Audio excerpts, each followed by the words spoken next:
नमस्कार,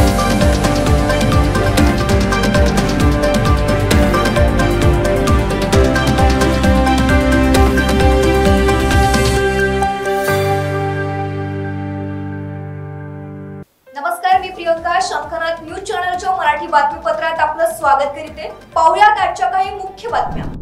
शंखनाद न्यूज चॅनलच्या वतीने Sancheti junior college, Wardha road, Nagpur येथे शनिवारी आयोजित पाककला स्पर्धेला शहरातीलच नव्हे तर विविध ठिकाणी आलेल्या महिला तसेच पुरुष स्पर्धकांनी भरघोस प्रतिसाद दिला. विविध चवदार पदार्थ सादर करण्यात आले. 2 दिवस चालणाऱ्या या उपक्रमात पहिल्या दिवशी 27 एप्रिल रोजी पाककला स्पर्धा झाली. यामध्ये सहभागी स्पर्धक आपापल्या घरून आपल्या आवडीची एक पाककृती तयार करून स्पर्धेत सादर केली.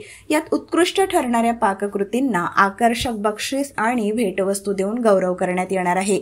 दुसऱ्या दिवशी रविवार दिनांक 28 एप्रिल रोजी cancer warrior chef Neeta Anjankar 1000 किलो आंबील तयार करण्याचा आगळा वेगळा विक्रम करण्याचा प्रयत्न करणार आहेत. ही आंबील ही एक अद्भुत पाककलाकृती ठरणार आहे आणि ती निश्चितच नागपूरकरांच्या आकर्षणाचा केंद्रबिंदू बनेल. या उपक्रमाद्वारे शेफ नीता अंजनकर यांच्या पाककला कौशल्याची आणि सर्जनशीलतेची झलक पाहायला मिळेल. लोकसभा निवडणुकीच्या दुसऱ्या टप्प्यात महाराष्ट्रातील 8 जागांवर सरासरी 59.63% मतदान झाले. हा आकडा 2019च्या सार्वत्रिक निवडणुकांच्या तुलनेत 3% कमी आहे. यंदाच्या निवडणुकीत कोणतीही विशेष लाट जाणवली नाही, पण मतदारांनी घराबाहेर न पडणे हे लोकशाहीसाठी चिंताजनक मानले जाते. विशेषतः मराठा आरक्षणाच्या आंदोलनाच्या अंडरकरंटमुळे असे घडले का, किंवा एखाद्या विशिष्ट पक्षाचे समर्थक मतदानासाठी घराबाहेरच पडले नाही का, अथवा लग्नसराई आणि उष्णतेच्या लाटेमुळे असे घडले का, असे विविध प्रश्न या निमित्ताने उपस्थित होत आहेत. पण कारण काहीही असो, यंदा घसरलेला मतांचा टक्का कुणाला धक्का देणार अशी खमंग चर्चा आता पारावर रंगली आहे. महायुतीच्या रक्षा खडसे यांच्या उमेदवारी अर्जावर घेतलेला आक्षेप फेटाळला.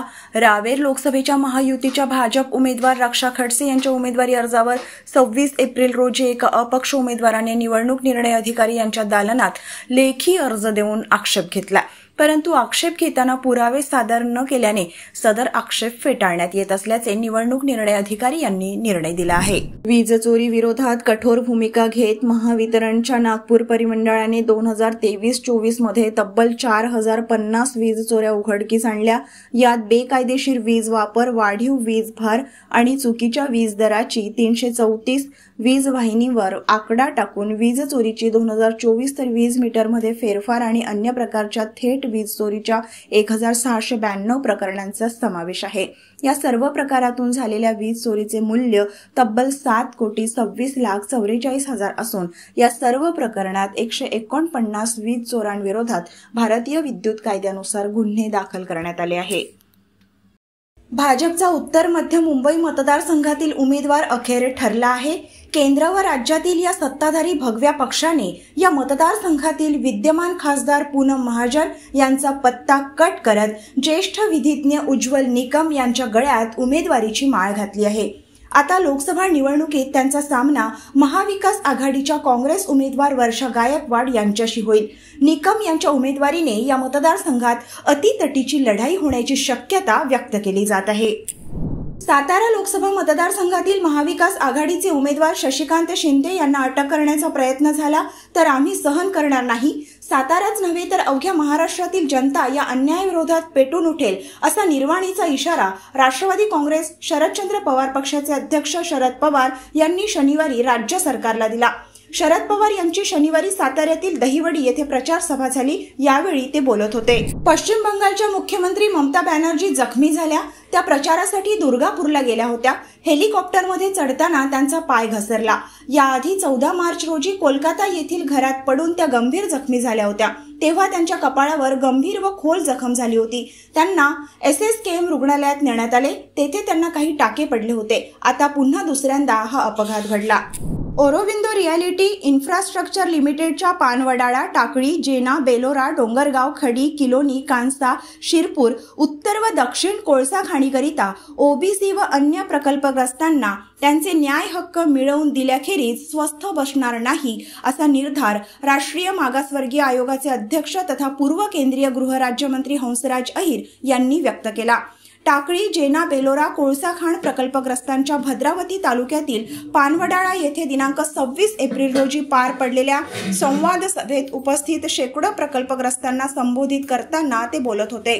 भूसंपादन, पुनर्वसन व रोजगार विषयक मागण्यांसंदर्भात ओबीसी प्रकल्पग्रस्तांनी बोलावलेल्या महापंचायत व संवाद सभेला ते उपस्थित होते।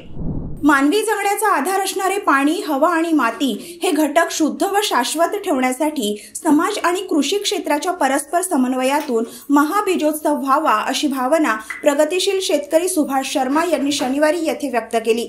वनामती, आत्मा आणि बीजोत्सव समूह यांच्या संयुक्त विद्यमाने वनामती परिसरात 3 दिवसीय राष्ट्रीय बीज महोत्सवाला शनिवारपासून सुरुवात झाली। उद्घाटन प्रसंगी ते बोलत होते। वनामतीच्या संचालक मिताली सेठी, कृषी तंत्रज्ञान व्यवस्थापन यंत्रणेच्या प्रकल्प संचालक डॉक्टर अर्चना कडू, जिल्हा अधीक्षक कृषी अधिकारी रवींद्र मनोहरे, बीजोत्सव संकल्पनेचे जनक प्रगतिशील शेतकरी वसंत फुटाणे यावेळी उपस्थित होते। हवामान विभागाकडून देण्यात आलेल्या इशाऱ्यानुसार येत्या 24 तासात मध्य महाराष्ट्र, मराठवाडा आणि विदर्भाच्या काही जिल्ह्यात विजांच्या कडकडाटासह जोरदार पाऊस पडण्याची शक्यता आहे। महाराष्ट्रात गेल्या काही दिवसांपासून वातावरण बदललं असून दिवसभराच्या उकाड्यानंतर सायंकाळच्या सुमारास अचानक आकाशात ढग जमा होऊन पावसाच्या सरी कोसळत आहेत। पावसाच्या शिडकाव्यामुळे नागरिकांना उकाड्यापासून दिलासा मिळाला आहे। अवकाळी पावसामुळे पिकांचं मोठं नुकसान होत असून शेतकरी हवालदिल झाला आहे। त्याचबरोबर हवामान विभागाने पुढील 3 ते 4 दिवस राज्यातील काही भागात वादळी पावसासह काही भागात उष्णतेच्या लाटेचाही इशारा देण्यात आला आहे। उन्हाळा सुरू होताच देशात पाण्याचे संकट गडद होऊ लागले आहे। दक्षिण भारतातील परिस्थिती वाईट आहे। दक्षिण भारतातील राज्ये पाण्याच्या भीषण संकटाचा सामना करत असून पाणी साठवण क्षमता केवळ 17% घसरल्याची परिस्थिती आहे। केंद्रीय जल आयोगाकडून ही माहिती मिळाली।